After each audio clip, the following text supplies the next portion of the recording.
Welcome into another edition of Spits and Suds. So glad you can join us. I'm Gavin Spittle of 105.3 The Fan. Hey, before we get started, thank you so much for all of your support throughout February. Having another great month, and we do this together. It's because of you.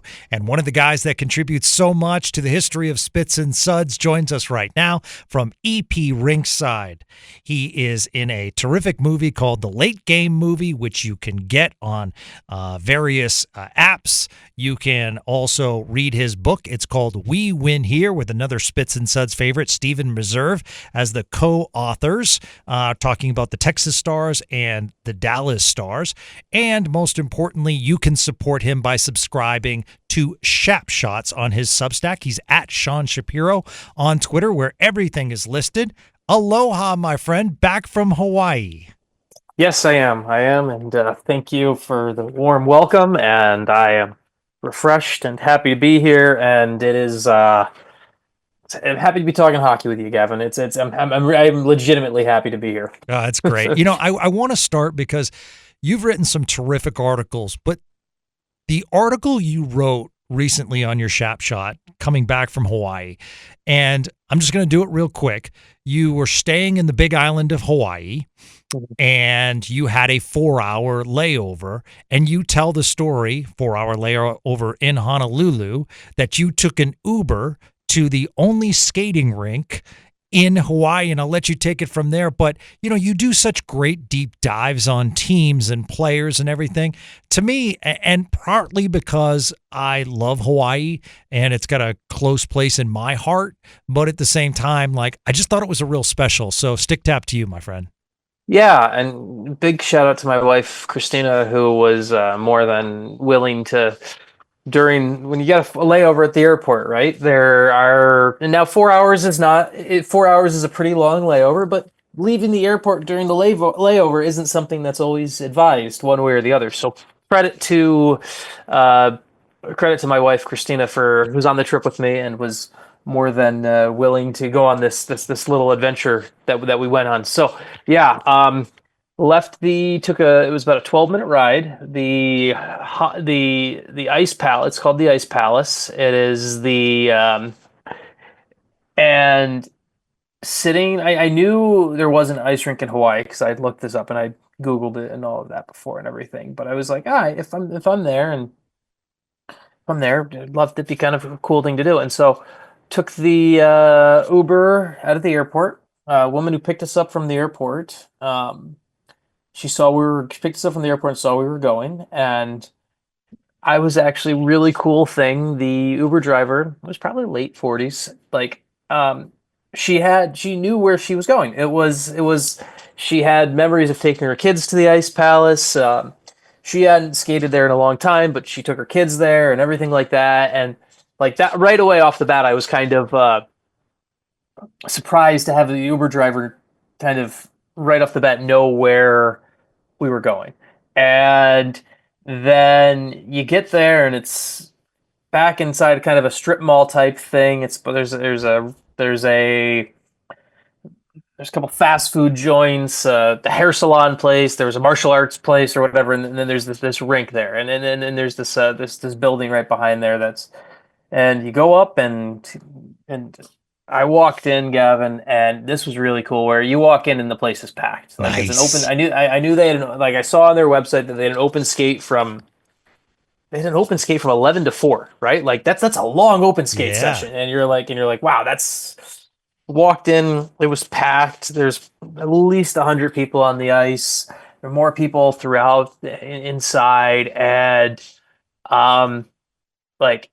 so I took it upon myself. I rented a pair of skates, twirled around a little bit, and talked to some people about ice skating in Honolulu and in Hawaii. It was really cool.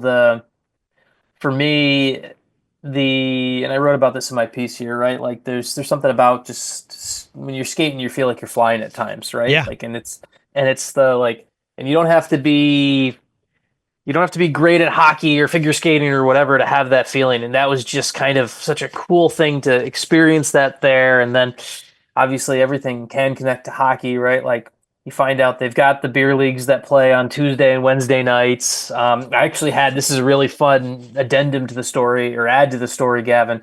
After I got back, actually a reader, one of my readers, his dad actually lives in Honolulu and plays twice a week there. And Wow.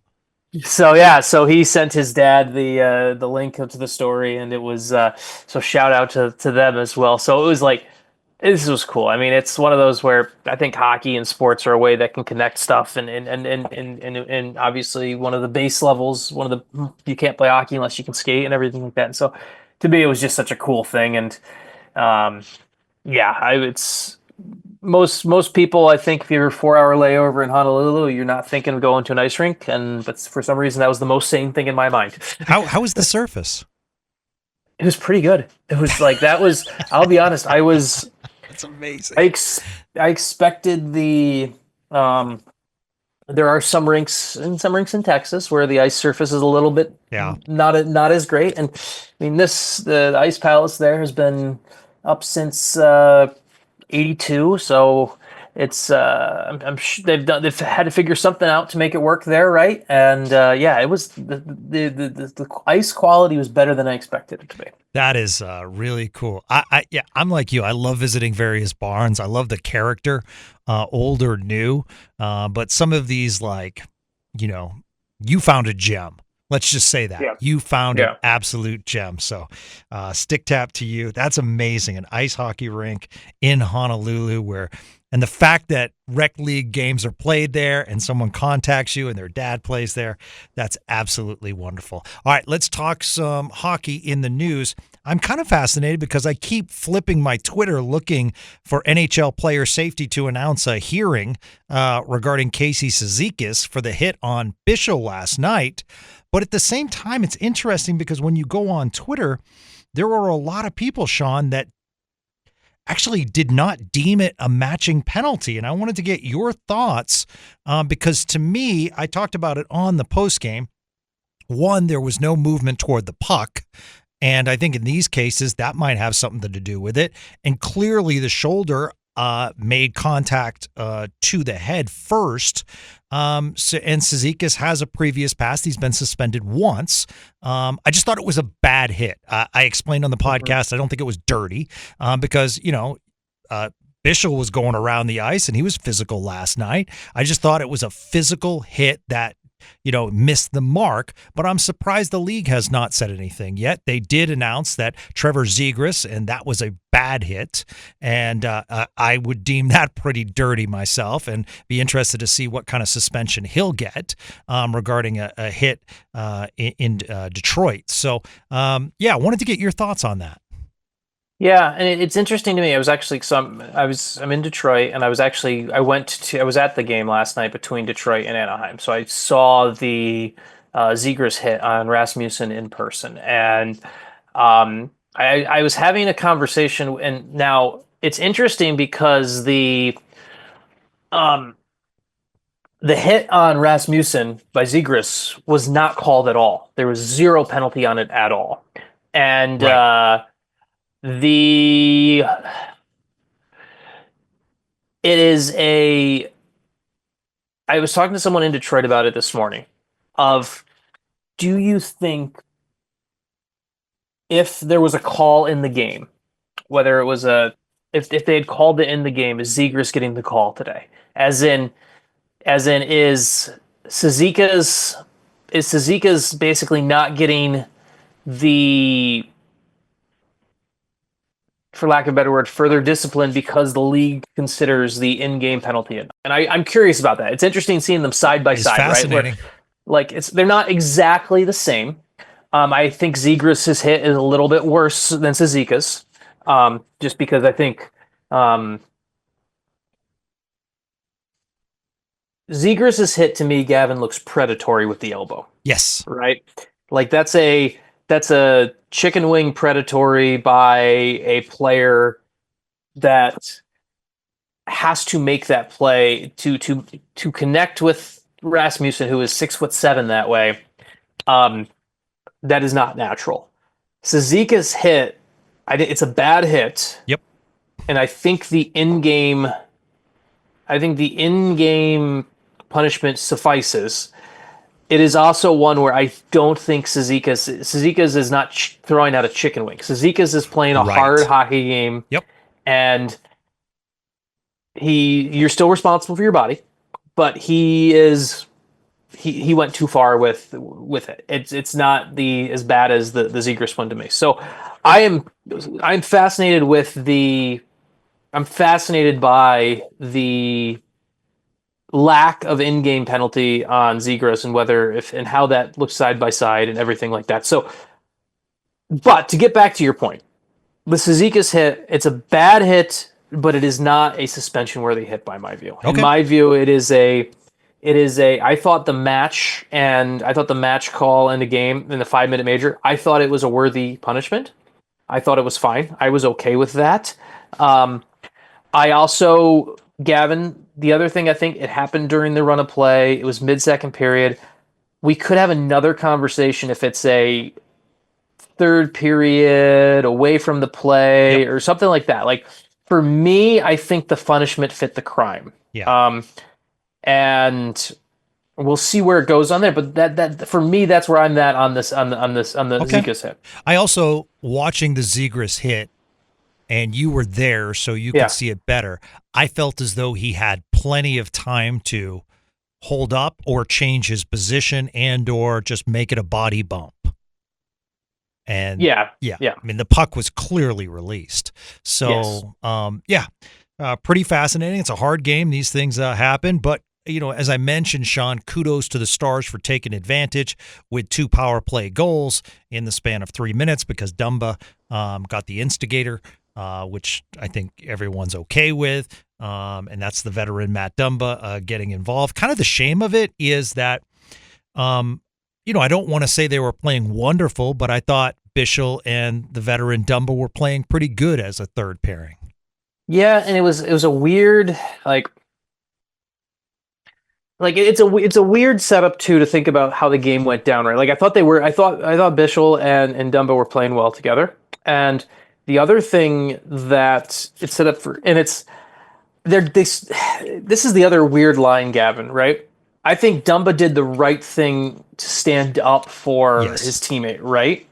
But he may have pushed it too far because think about they went 22 minutes with 4 defensemen. Yeah, right. Absolutely. I get that's kind of the weird damned if you do, damned if you don't part for Dumba, where there's a line within that spot where at some point you have to kind of grab control of yourself and be like, okay, I'm getting my fight, but there's part of it that went too far, I think, that could have came back to hurt the Stars just having that much time and taxation on the other 4 defensemen. So it's kind of a weird spot. But so obviously Dumbo got some heavy praise after the game from Pete DeBoer and his teammates for stepping up the way he did. I don't know, Gavin, what the right answer is and maybe it's not possible to stop, but it is something where I'd be fascinated to have the conversation with Matt Dumba maybe after a couple days with some clarity of where is the line for you to not put the other 4 defensemen in the spot where they have to play basically every other shift. They do have to play every other shift. So yeah. And kudos to Thomas Harley, Ilya Lyubushkin, Esa Lindell, and Cody Ceci. We know about Ceci. He can log minutes. So that's it. I actually think he's been, solid since, and, I know analytics might tell a different story of Cody Ceci's career, but I think we talked about this on the podcast. Granlund and Ceci certainly have made this team better. Yeah, Ceci to me last night was a good example of, the past 2 games have been a good example of, when he is elevated, he can step up.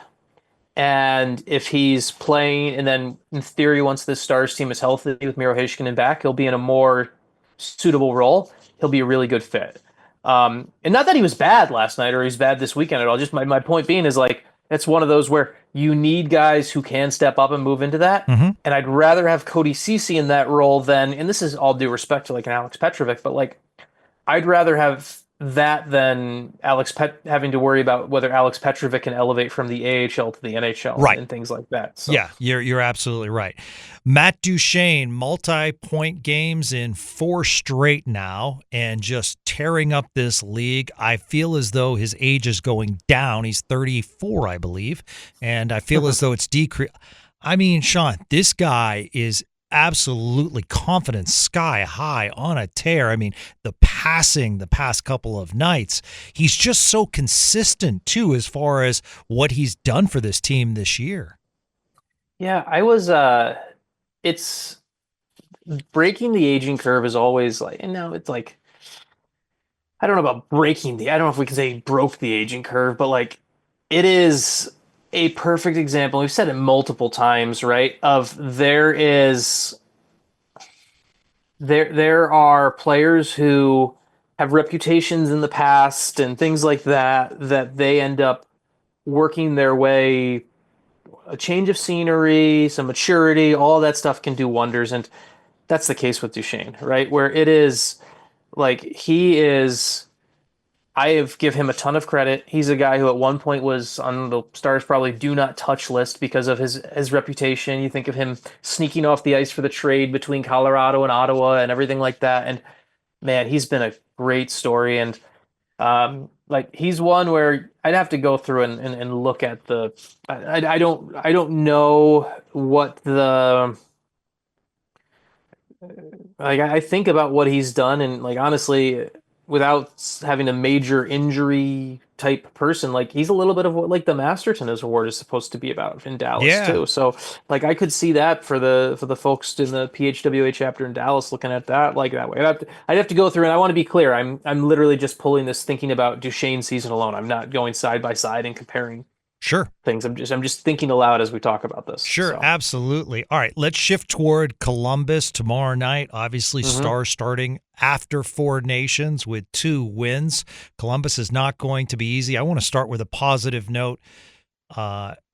Yesterday was Johnny Gaudreau's kid's first birthday, and during the timeout, I'm going to play just a couple of seconds. The crowd at Nationwide Arena together sang happy birthday to Johnny Gaudreau's son turning 1.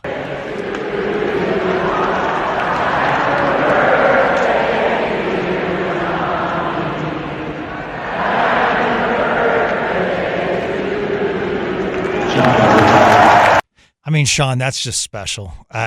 You know, I mean, that gives me chills.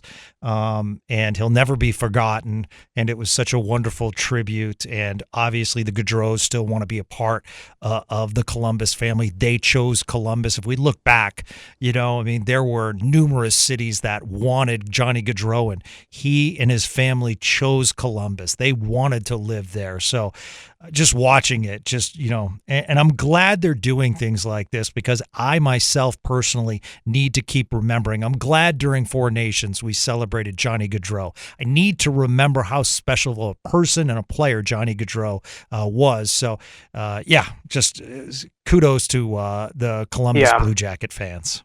Yeah, I mean, there's no good,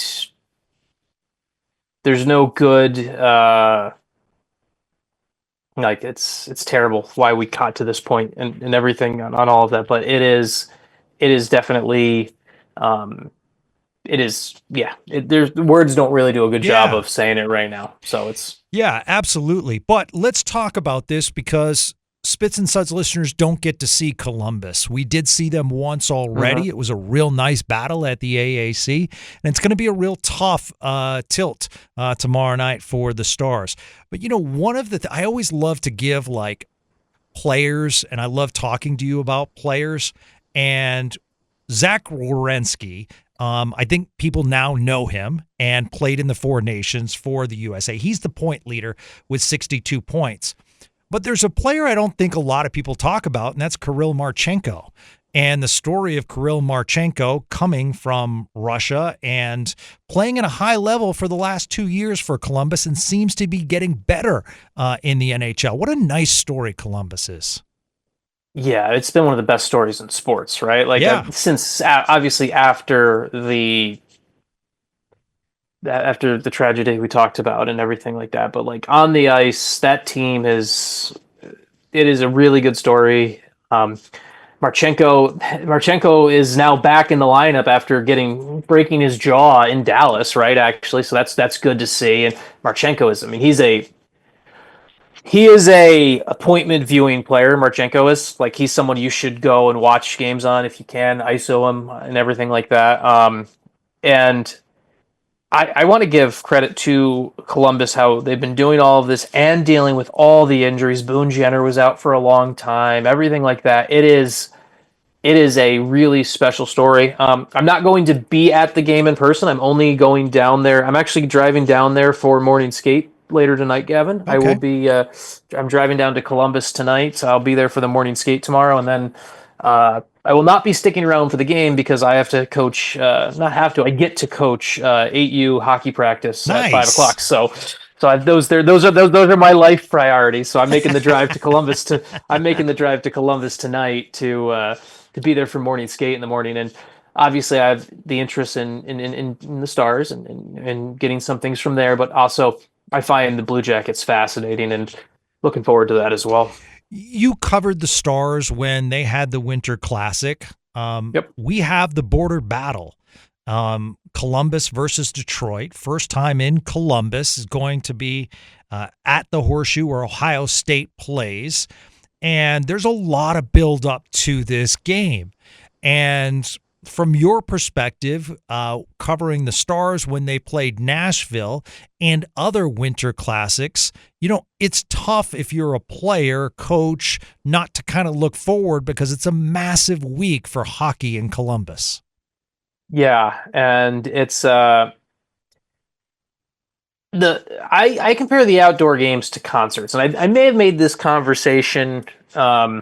this comparison before, Gavin, because I think sometimes people will be like, there's so many outdoor games. To me, I think if we can start reframing outdoor games as in concerts, it starts to make a lot more sense to people, right?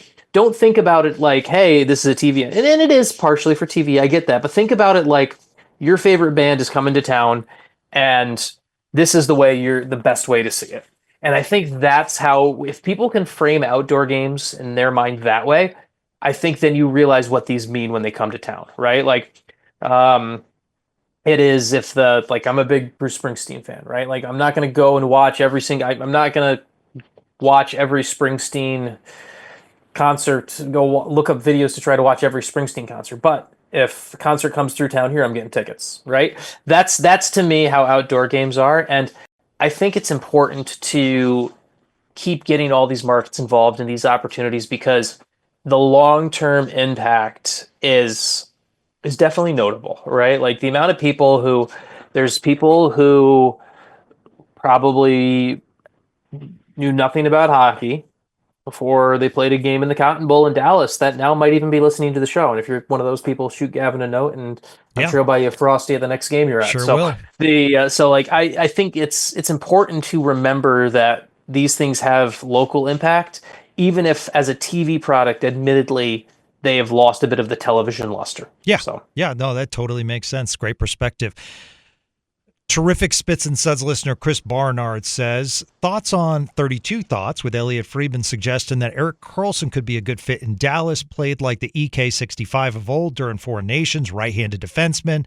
Pens could retain. History with DeBoer. Nil is familiar with him. He's been linked to Stars in the past. Oh boy, has he been linked to the Stars in the past. But $11.5 million next year, $11.5 million the following year. That's a big contract, Sean, with all of the contracts coming up for the Stars. And I believe that's why Jim Nill just continues to say we're all looking, obviously, first and foremost at UFAs. Well, and Jim told me it's got to be a hockey trade, right? Karlsson, that's a huge cap, hit 11.5. Yep. It's 3 more years. He has not been great he's not been great defensively. I struggle to see how it fits with Jim Nill's plan. That's my issue. I just don't see how it fits with Jim Nill's plan. Now, if Erik Karlsson was a UFA and you could get him for right now for just this year, I could see it, and Yeah. I could see it, but it doesn't fit. It doesn't fit the Stars' long term cap plan, and it hijacks some other plans negatively, right? Like you're losing the space you're going to need for Wyatt Johnston's big extension. You're Yeah. losing the space for you're gonna have to, it's going to force you to. So I this year and then 2 more years after is really what hurts me with Karlsson. Yep. I did, and I'm going to tease something because this should be up over on the. I scheduled it through the Substack thing, so it should. Um, so it should, but like last night, just because I was at the Ducks Red Wings game last night, and the Stars had 3 scouts at the Detroit Anaheim game. That's notable because a team having 3 scouts at a game that's especially a week before the deadline Right. is pretty notable. One of those was Rich Peverly. Rich Peverly is Stars director of player personnel, and so does it mean there's a trade? No, it doesn't. It doesn't mean that, but it does mean that the Stars definitely had a more vested interest in watching what happened in Detroit and Anaheim last night. And there's a ton of moving parts, and I just wrote about this, but Jacob Trouba was playing in that game. And I know Jacob Trouba was traded from the Rangers to the Ducks earlier this year, and there's the no trade protection he has for 15 teams and everything like that. And obviously the Ducks would probably want to recoup some assets, but Trouba makes 8 million. It's just this year and next.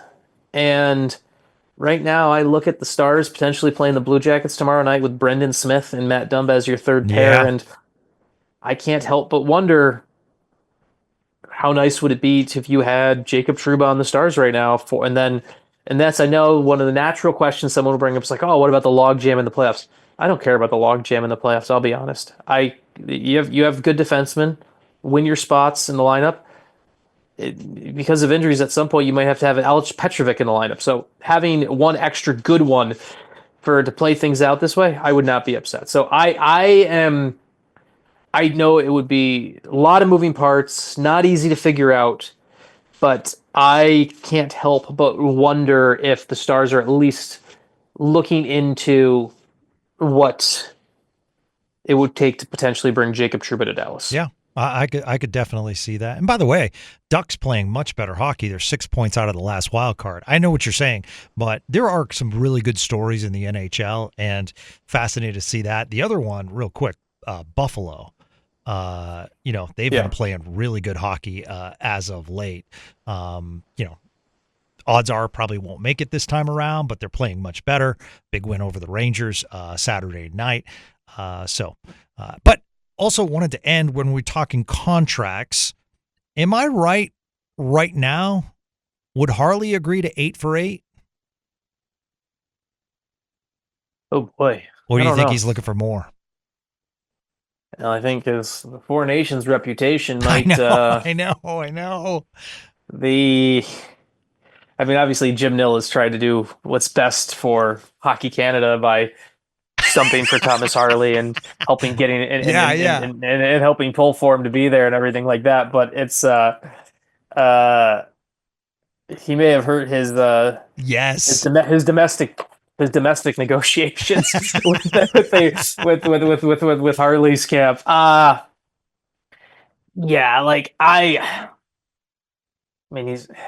He's playing so well. He's playing so well, and if you're Harley, and with where the cap's going to go up, everyone's like, oh, the cap's going to go up. I mean, if I'm a player, I'm hearing that too. So yeah, good point. If you're Thomas Harley and his agent, who also happens to be Leon Draisaitl and Mika Rantanen, his agent, by the way, too, and Wyatt Johnson and Wyatt Johnston's agent, by the way, too. I don't see how that. I don't see how that number doesn't start with a 9. Wow, that's I have a hard time. That's just he's. So I just wonder if the Stars at some point are going to have to make a tough decision on the player and kudos to them, it's all the players that they're homegrown, but at some point you can only have so many, right? Yeah. Now I do think the Stars long-term capology is set up well. Where it becomes is you have to kind of look a little bit like you might have to right now the Stars are pretty well spread depth chart, right? Like it's pretty well spread. You don't have you got obviously have Hintz and Roberts. Hintz making 7.75. Sorry, Hintz making 8.4, Robertson making 7.75. Like you're pretty well spread throughout the lineup. At some point, as these guys make money, you're going to have to start as these guys, the Wyatt Johnstons, become like the superstars, right? And they become and on Hintz's next, like you're going to have to start looking at, look at what happened in Florida is right now, right? Where Florida has Barkov making 10, Reinhart making 8. They just signed Lundell to a $5 million one before this season. Kachuk's making 9.5. Yeah. Like Florida's bottom 6, Greer at 850, Gadjevic at 775, Nosek 775, Dalpe 775, Boquist 775, Samskovic at 925.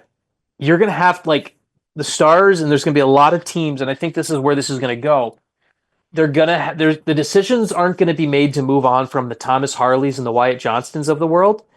The decisions are going to have to be made about the Colin Blackwells of the world, the Oscar Becks of the world. Of, are you guys willing to stick around here for 850 or whatever the 850's equivalent is, what the cap is as it goes up, or are we gonna have to keep finding guys like that? I think that's where your decisions get made, honestly, with how this keeps going. It's fascinating. Trade deadline nearing, and we'll certainly have some programs talking about if anything happens. Mahalo, my friend. You're a beast. Welcome back from Hawaii. Once again, kudos on the story. You can check it out by subscribing to Shap Shots. Sean also writes for D Magazine, and you can check out all his stuff at Sean Shapiro. That includes the movie that he's in that has done well. It also includes We Win Here, Father's Day right around the corner. Get the book. If your dad's or if you are a Dallas Stars fan, tell your wife, get me this book, because it explains the history of the Texas Stars, some terrific stories